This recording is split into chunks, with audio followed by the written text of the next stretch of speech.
Les amis, bienvenue à la maison. Est-ce que ça t'est déjà arrivé de te sentir brutalement exclu par tes amis du jour au lendemain? Ou de te faire ghoster par quelqu'un que t'appréciais sans aucune explication? Ou bien encore de te faire sèchement remercier par ton patron après des années de fidèles et loyaux services envers ton entreprise? Ou bien dans des cas plus graves, que ton partenaire trahisse la confiance que t'as pris des années et des années à construire avec lui ou avec elle? Avec du recul et du temps, t'arrives peut-être à voir aujourd'hui comment chacune de ces situations, elles t'ont servi, elles t'ont fait grandir et évoluer. Mais quelque chose dont on ne parle pas assez, c'est qu'il existe un art. Il existe un art qui te permet de transformer n'importe quelle situation, n'importe quelle douleur, blessure, rejet en force. C'est une compétence que les personnes qui ont le plus de succès, le plus de charisme et le plus d'aura maîtrisent parfaitement.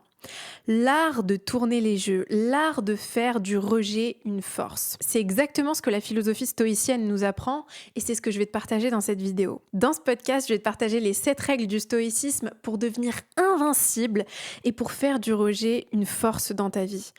Mon objectif, c'est qu'à la fin de ce podcast, au lieu de te sentir fragilisé, faible, affaibli à chaque fois que quelqu'un te dit non, à chaque fois que quelqu'un t'ignore, à chaque fois qu'on se moque de toi, que tu réalises que tu es face à une opportunité. Que ces situations-là, elles sont comme des clés qui vont te permettre d'ouvrir des portes qui étaient bloquées dans ta vie. Qu'au lieu de voir les non, le rejet, l'abandon ou l'humiliation comme une exclusion, comme une fatalité, tu le vois comme une redirection vers quelque chose qui est exceptionnel pour toi. Ces règles, elles ont changé ma vie, elles ont changé la vie de millions de personnes à travers le monde. C'est pas des règles que j'ai inventées, même si entre nous, j'aurais adoré qu'elles viennent de moi. Elles viennent de l'empereur romain Marc Aurèle, qui est un des hommes les plus puissants et les plus influents qui ait jamais existé. Elles ont été éprouvées depuis des milliers d'années pour fonctionner. Tu verras que c'est pas de la théorie ou du blabla, c'est des règles que tu vas pouvoir appliquer dès maintenant et je vais te donner des exemples concrets pour chacune de ces règles et comment tu peux les appliquer dans ta vie au quotidien. Avant qu'on démarre, j'ai une petite faveur à te demander. Si le podcast t'aide et t'apporte de la valeur au quotidien, je te serais très reconnaissante de t'abonner à la chaîne YouTube. C'est comme ça que je vais pouvoir propager le message et impacter encore plus de personnes. C'est un travail d'équipe, donc je compte sur toi pour t'abonner. C'est parti. La première règle, c'est que la meilleure revanche, c'est l'ignorance. Je répète, la meilleure revanche, c'est l'ignorance. Si tu veux reprendre l'ascendant sur une situation où quelqu'un t'a blessé ou s'est mal comporté envers toi, la meilleure chose que tu puisses faire, c'est utiliser cette arme de l'ignorance. Parce que la dure réalité, c'est que quand quelqu'un est méchant, quand quelqu'un te rabaisse ou est cruel envers toi, cette personne, elle te montre à quel point elle se sent menacée par ce que tu dégages. C'est parce qu'elle voit chez toi quelque chose qu'elle ne reconnaît pas en elle, qu'elle ressent le besoin de te rabaisser à son niveau. Et donc le meilleur cadeau que tu puisses lui faire, la meilleure satisfaction que tu vas lui procurer, c'est de lui donner ton attention, c'est de lui montrer que ce qu'elle a fait t'a atteint. Quand tu comprends ça, tu réalises que ton arme la plus puissante et la plus redoutable, c'est ton attention. Quand tu retires ton attention de la personne qui t'a blessé et que tu la rediriges vers toi, tu récupères tout ton pouvoir. Parce que ces personnes-là, elles avaient du pouvoir pour une chose et une seule chose seulement: l'attention que tu leur donnais.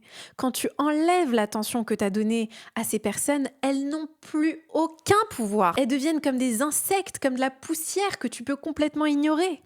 Quand j'étais à l'école et que je me faisais harceler, je me rappelle qu'il y avait cette fille qui me harcelait et qui était obsédée par moi. Son rôle dans la vie, c'était de venir à l'école et de se dire: comment est-ce que je vais pouvoir rendre la vie de Mariam impossible aujourd'hui? Comment est-ce que je vais pouvoir lui faire sentir qu'elle est une merde, qu'elle a aucune valeur, qu'elle est moche, que personne veut la fréquenter, que personne veut s'asseoir à ses côtés?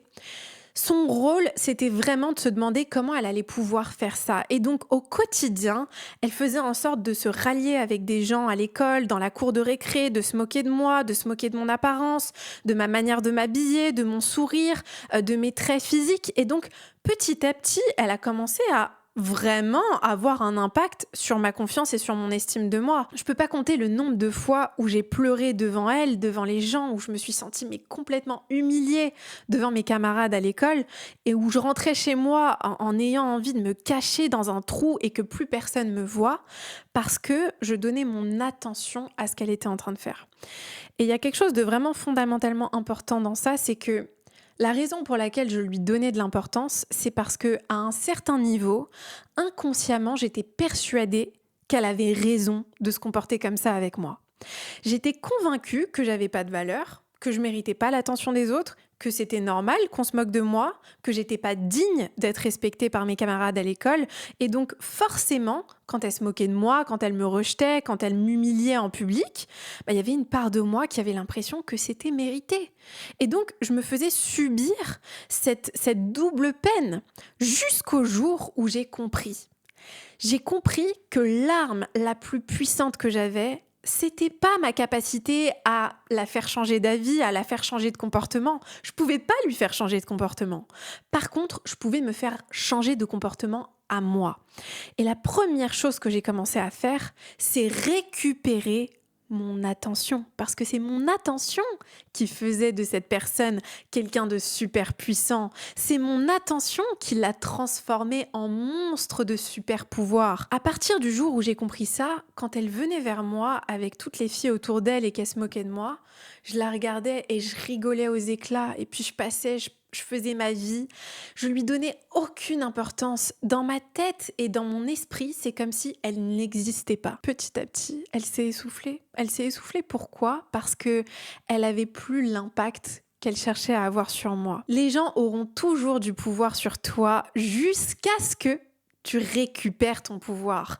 Et comment tu récupères ton pouvoir ? Tu le récupères en reprenant ton attention, en redirigeant ton attention vers toi. Quand tu deviens obsédé par toi, que tu te donnes de l'importance, ces personnes-là, elles deviennent ridicules dans leur propre jeu. Et ça, tu peux l'appliquer à tous les domaines de ta vie. Au travail, si tes collègues parlent derrière ton dos, ou dans ton groupe d'amis, s'il y en a certains qui t'excluent, ou peu importe. Récupère ton pouvoir en récupérant ton attention. L'ignorance est la plus douce des vengeances. La deuxième règle, c'est de ne jamais réagir impulsivement. Un secret super puissant du stoïcisme, c'est de ne jamais réagir sous le coup de l'émotion. Quand tu réagis impulsivement, t'envoies un signal clair aux autres et à toi-même que tu ne sais pas te maîtriser, tu ne sais pas te contrôler. Et quand les autres voient ça, tu leur renvoies une image de quelqu'un de fragile, de faible, d'incapable de s'ancrer en lui-même. Faut pas oublier que les gens sont indéniablement attirés par ceux qui sont capables d'être une montagne, ceux qui sont enracinés en eux-mêmes comme un arbre plutôt qu'être comme une feuille qui bouge au gré du vent et qui n'est pas capable d'avoir des fondations solides. Quand tu réagis impulsivement à quelqu'un qui t'a blessé, à quelqu'un qui s'est moqué de toi, par exemple, si dans ton groupe d'amis, il y a quelqu'un qui organise souvent des brunchs le dimanche et que cette fois-ci, elle t'a pas invité. Donc, tu as toujours deux options. La première option, c'est de réagir émotionnellement et de montrer à l'autre que le comportement qu'il a eu envers toi t'a atteint. Tu vas lui montrer ça en lui envoyant des grands messages, en criant, en pleurant, en attaquant, en étant sur la défensive. Et quand tu fais ça, tu donnes une satisfaction incroyable à ceux qui essayent justement de te faire chavirer et de te faire perdre le cap. Tu leur montres que tu as une certaine fragilité, que tu as certaines insécurités, que leur comportement t'a vraiment, vraiment atteint. Ou bien tu as une deuxième option qui est de transformer la douleur en force. Quand quelqu'un t'a rejeté, quand quelqu'un t'a ghosté du jour au lendemain, tu peux avoir cette tentation-là de te dire « mais je vais lui envoyer un message, je vais lui montrer, ça se fait pas ». Je te donne un exemple. Quand j'étais salariée dans ma dernière expérience de travail, mon manager, à la fin, quand je suis partie, il a continué à m'humilier et à parler derrière mon dos. Et j'ai des collègues de travail qui m'en parlaient et qui me racontaient un peu ce qu'ils disaient sur moi dans les réunions avec les directeurs, etc. Et c'était vraiment très rabaissant. À ce moment-là, quand j'entends ça, moi, j'ai qu'une envie, c'est de lui envoyer un message, de le remettre à sa place, de lui montrer que il n'a pas le droit de parler comme ça sur moi, que c'est dégueulasse, que... Et je me rappellerai toujours d'une discussion que j'avais eue avec un collègue qui me racontait ça au téléphone. Et quand je raccroche, je me dis, Mariam, et si tu utilisais ça comme de l'essence dans ton moteur ? Tu peux utiliser cette douleur, ce sentiment d'humiliation que tu es en train de ressentir, comme de l'essence que tu vas mettre dans ton moteur pour te faire avancer plus vite, plus loin, plus intensément. Parce que la meilleure revanche, la meilleure réponse que tu puisses donner à quelqu'un qui te rabaisse, qui t'humilie, qui t'ignore, qui te traite comme si tu étais un moins que rien, c'est de remplir ta vie de tellement de succès, de devenir quelqu'un de tellement joyeux, de tellement fort, de remplir ta vie de tellement d'amour, de tellement d'abondance, d'opportunités, d'expériences, que cette personne n'existe même plus dans ton esprit, qu'elle disparaît de ton champ de vision, que c'est comme si cette personne n'avait jamais existé. Et à ce moment-là, tu récupères toute ta puissance et tu transformes une situation qui a été tellement douloureuse pour toi en un moteur pour te faire aller là où tu veux aller et à la vitesse où tu veux aller. Parce que beaucoup trop souvent, l'erreur qu'on fait, et ça en vient à notre troisième règle, c'est que on cherche à prouver aux autres qu'ils ont tort. La troisième règle indispensable du stoïcisme pour transformer le rejet en force, c'est de commencer à te prouver à toi-même que tu as tort. Pourquoi je te dis ça ? Parce qu'en réalité, ce qui te fait mal, c'est pas que ton manager t'ait humilié. C'est pas que ton crush t'ait ghosté ou ait arrêté de te parler du jour au lendemain. C'est pas que ton meilleur ou ta meilleure amie t'es exclu de son anniversaire ou t'es pas invité à son mariage. Ce qui te fait mal, c'est ce que ça vient révéler de ce que tu ressentais déjà à propos de toi-même. Ce qui te fait mal, c'est la signification que tu as donnée à cet événement-là. C'est ça qui te fait le plus mal. C'est parce qu'à un niveau inconscient, ça vient réveiller des blessures qui étaient déjà là. À un niveau très inconscient, ton enfant intérieur était déjà convaincu qu'il ne méritait pas d'être invité aux événements avec les amis, d'avoir de l'attention d'un homme ou d'une femme, d'être bien traité par une figure d'autorité parce que peut-être que ton père ou ta mère ne t'a pas donné l'attention, l'amour et le respect dont tu avais besoin. Et donc c'est parce que tu avais déjà ces croyances-là que quand ces événements-là arrivent, ton monde entier s'écroule. Ton monde entier s'écroule et c'est comme si tu savais plus où t'étais, tu sais plus qui tu es. T'as besoin à tout prix qu'on te rassure, que ton crush te renvoie un message et te rassure sur le fait que t'as de la valeur, que ton manager s'excuse et réalise qu'il t'a humilié, que tes amis reviennent vers toi et reconnaissent leur tort parce qu'à un certain niveau, t'es pas convaincu à 100% de mériter mieux que ça. Parce que je peux te garantir une chose, si t'en étais convaincu, ça ne t'atteindrait pas. Tu verrais simplement le comportement des autres comme un indicateur neutre. Ce comportement-là, il est aligné avec ce que je mérite, très bien. Ce comportement-là n'est pas aligné. Est-ce que je veux garder cette personne dans ma vie ? Je ne pense pas, parce qu'elle n'est pas capable de me respecter au niveau où moi-même je me respecte. Et je le prends pas personnellement, je le vois pas comme un gage ou une représentation de ce que je mérite et de la valeur que j'ai. Je suis tellement consciente de la valeur que j'ai que si cette personne me montre qu'elle n'en est pas consciente, au revoir, à la revoyure, au revoir. Donc, la troisième règle, c'est prouve-toi à toi-même. Commence à reconstruire le concept que tu as de toi. Quel concept est-ce que tu as de toi ? Parce que si ton concept de toi-même, c'est le concept de quelqu'un qui est fragile, qui n'a pas de valeur, qui ne mérite pas l'attention des autres, qui est pas assez beau, pas assez belle, pas assez intéressant, pas assez intelligent, pas assez drôle, trop excentrique, trop bruyant, peu importe les croyances que tu as sur toi, ce qui va se passer, c'est que tu vas sans cesse chercher à confirmer que tu es assez à travers le regard des autres.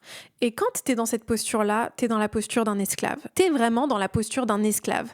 Un esclave qui a besoin que les autres lui donnent sa validation, sa dose de confirmation. Et je sais que c'est très dur ce que je dis, mais c'est la réalité.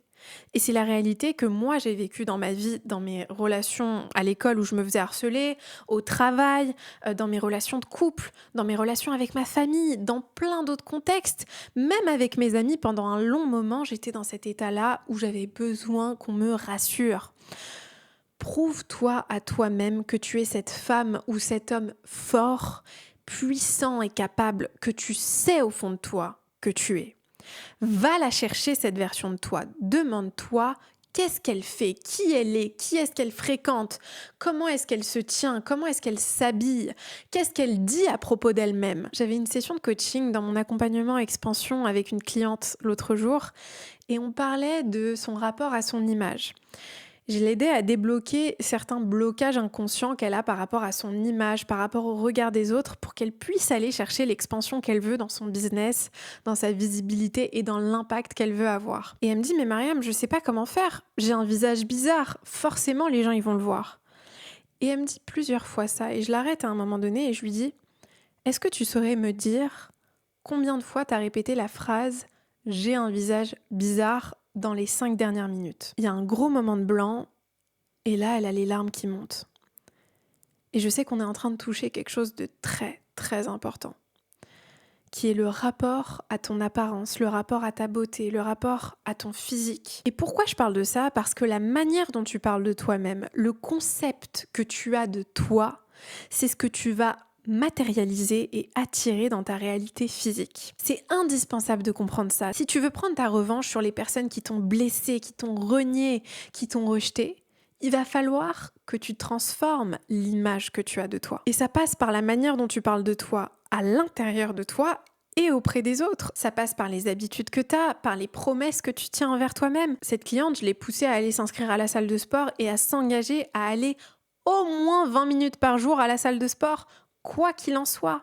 Parce qu'à partir du moment où tu es clair avec toi-même sur la femme ou l'homme que tu veux devenir, il va falloir que tu te donnes les moyens de créer et de sculpter cette version de toi.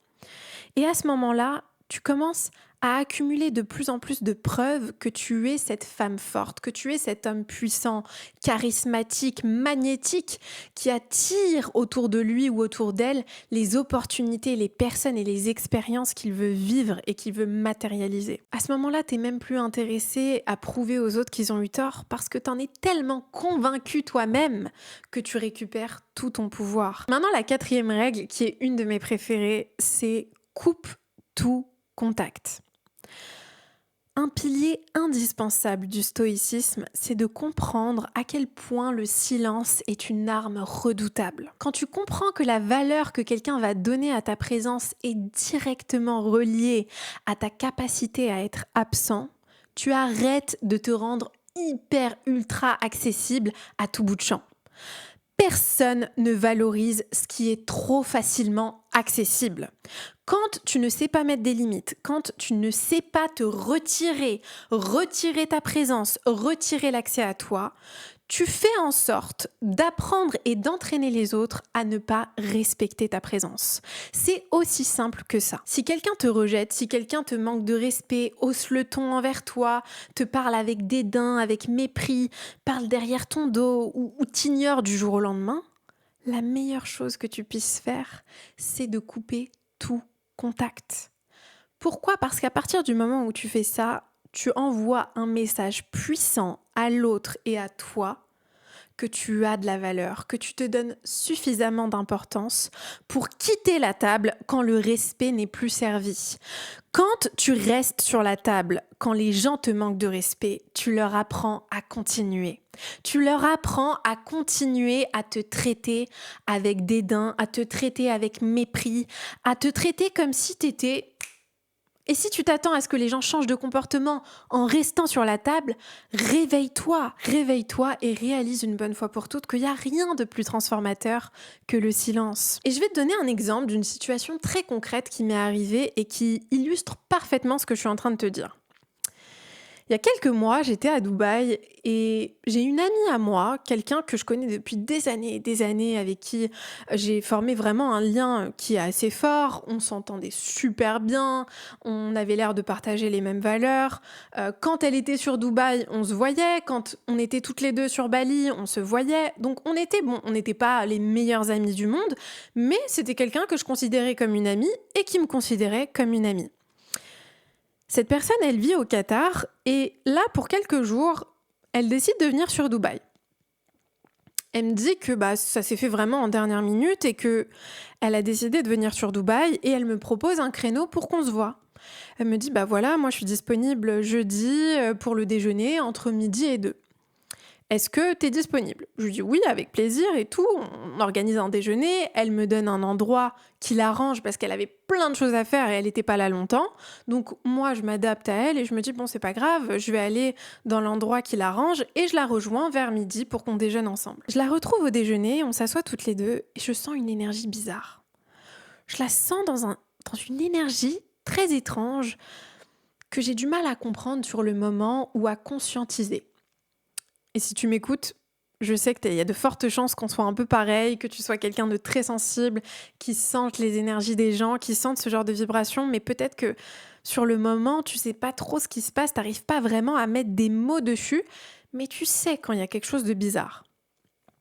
Bref, on s'assoit et là, elle reste sur son téléphone pendant peut-être, allez, 10 minutes.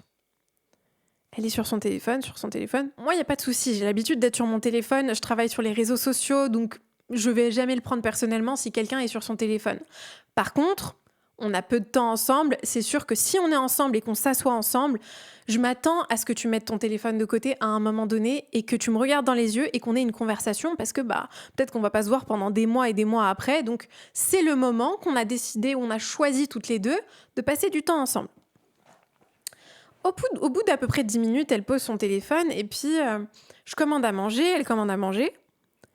20 minutes plus tard, elle me dit « Écoute Mariam, j'ai une amie à moi qui va venir, j'ai pas eu le temps de la voir, j'espère que ça t'embête pas, voilà, elle va venir, là elle arrive avec son enfant, etc. » Bref.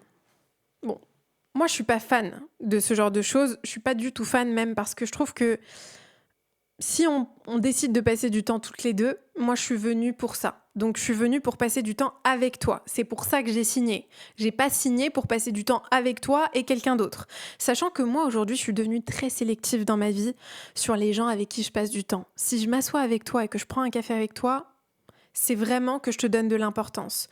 Je n'échange pas mon énergie avec tout le monde parce que je sais et je suis consciente de l'impact que ça a. Juste une conversation avec quelqu'un, c'est un échange d'énergie. Bref, son amie arrive. Elle arrive avec son enfant. Et à ce moment-là, mon amie se met à parler avec son ami, que je ne connaissais pas, en russe. Je ne parle pas russe, vous le savez les amis. Moi, je parle anglais, français, je suis bilingue, mais je parle pas russe. J'ai quelques mots, mais c'est tout. Elles se mettent à parler en russe, et pendant 20 minutes, elles parlent. Et moi, je suis à côté.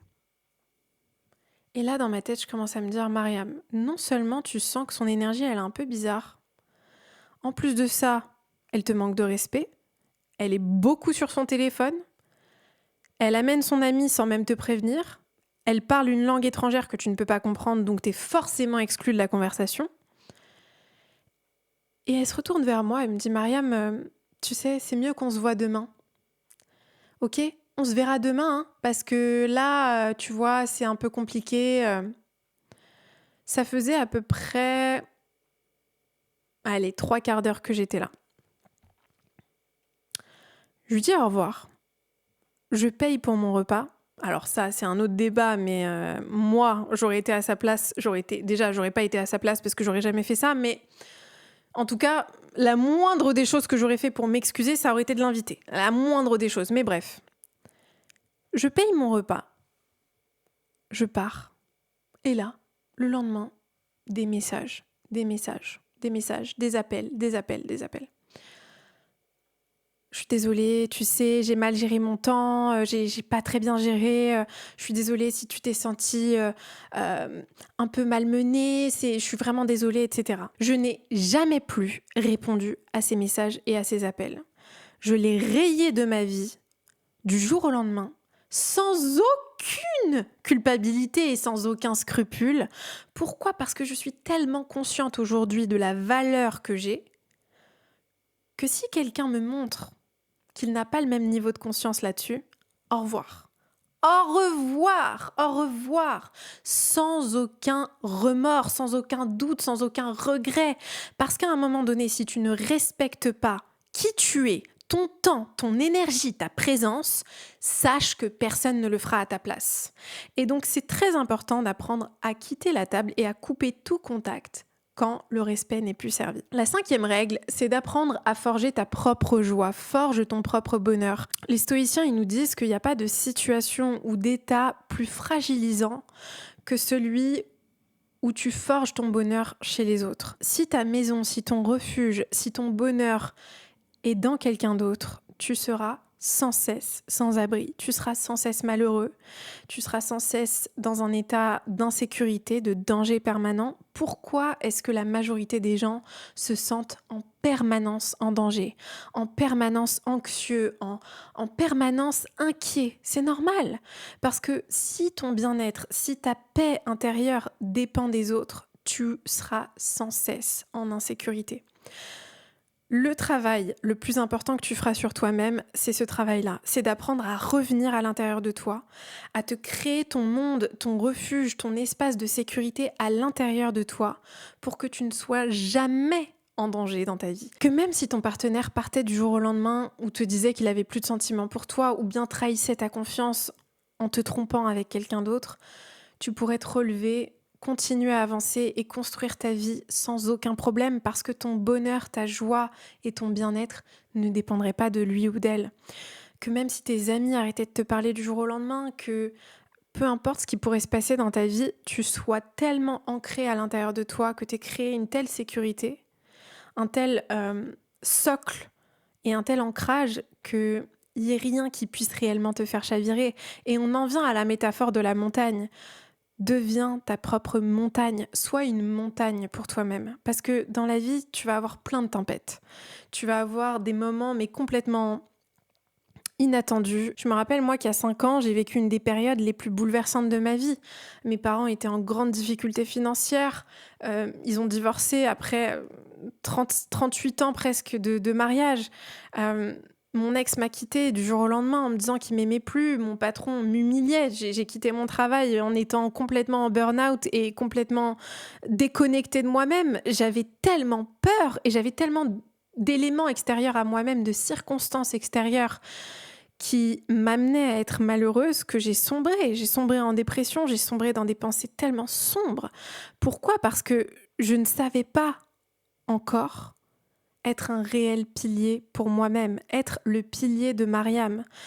Forge ta propre joie, forge ton propre bien-être, parce que je peux te garantir une chose, quand tu réussis à te créer ta propre paix, il y a vraiment très peu de choses et très peu de gens qui peuvent la perturber. Bien sûr, tu peux être triste, tu peux être en colère, tu peux avoir toutes sortes d'émotions, mais tu deviens tellement ton meilleur allié, ton meilleur ami, ton meilleur partenaire de vie, que c'est comme si tu pouvais tout affronter.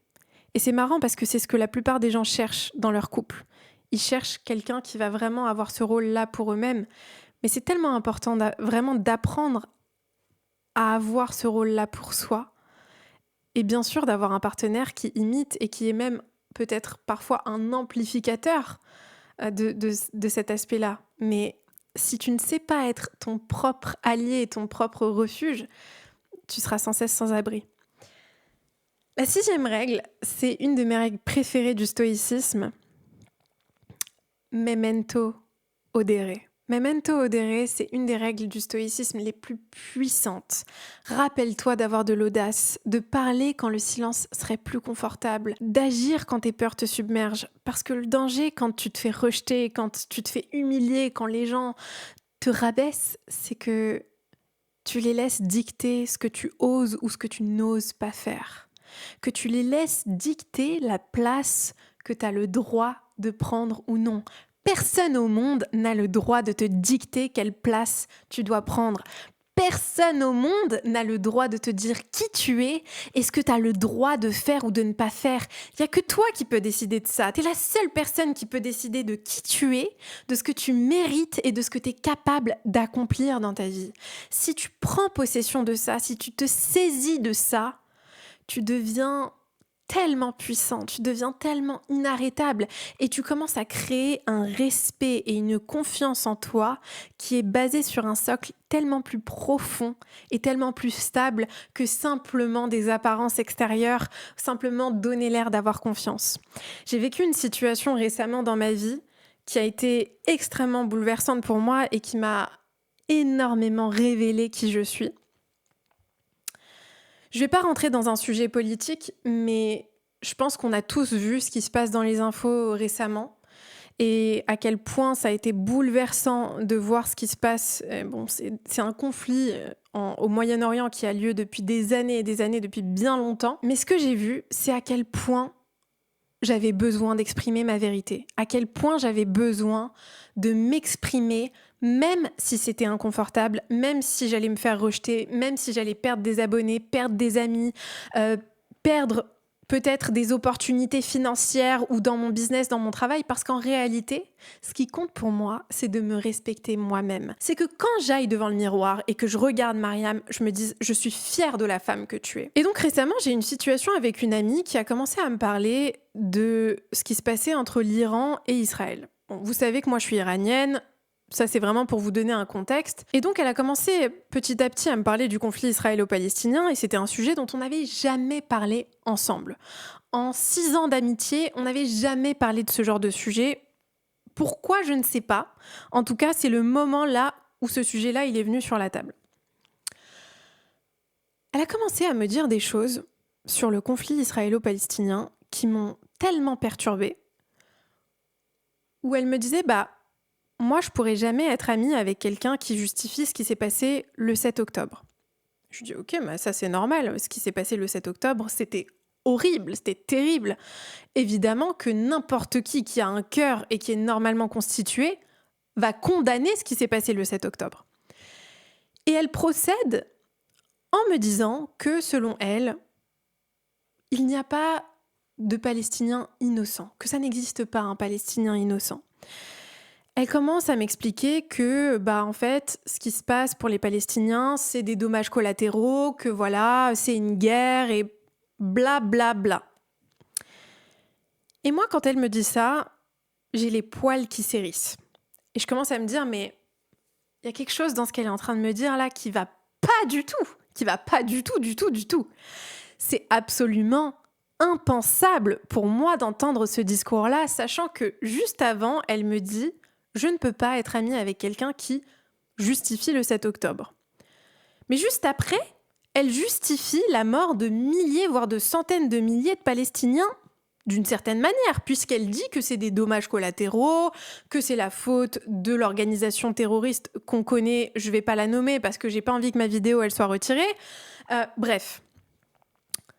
À ce moment-là, moi j'ai un gros problème et je me dis, tu sais quoi Mariam, tu vas parler, tu vas dire ce que tu penses. J'ai une conversation avec elle et je lui dis, écoute, moi t'es mon amie, je t'aime, je te respecte. Et je respecte ton besoin de t'assurer que tes amis ils aient les mêmes valeurs humaines que toi. Je respecte ton besoin de t'assurer que tes amis ne puissent jamais justifier le massacre ou la mort de qui que ce soit le 7 octobre. Mais je lui dis, mais pour moi, c'est très important de m'assurer que mes amis ne justifient ou ne cherchent pas à expliquer le massacre de n'importe quel humain, peu importe son origine, peu importe sa religion, peu importe où il est dans le monde. C'est très important pour moi de m'assurer qu'on est sur la même page là-dessus et que tu condamnes autant ce qui s'est passé le 7 octobre que l'horreur qui se passe depuis, où des centaines de milliers de personnes sont mortes, où aujourd'hui des gens sont en train de mourir de faim. J'espère bien qu'on est sur la même longueur d'onde là-dessus. J'ai eu une conversation avec elle et j'ai vu que malheureusement, c'était pas possible pour elle de reconnaître que c'était un problème, que là, il y avait un gros problème. À ce moment-là, pour moi, ça a été très clair. J'ai exprimé ma vérité. Je l'ai exprimée aussi sur mes réseaux sociaux. J'ai été très claire là-dessus.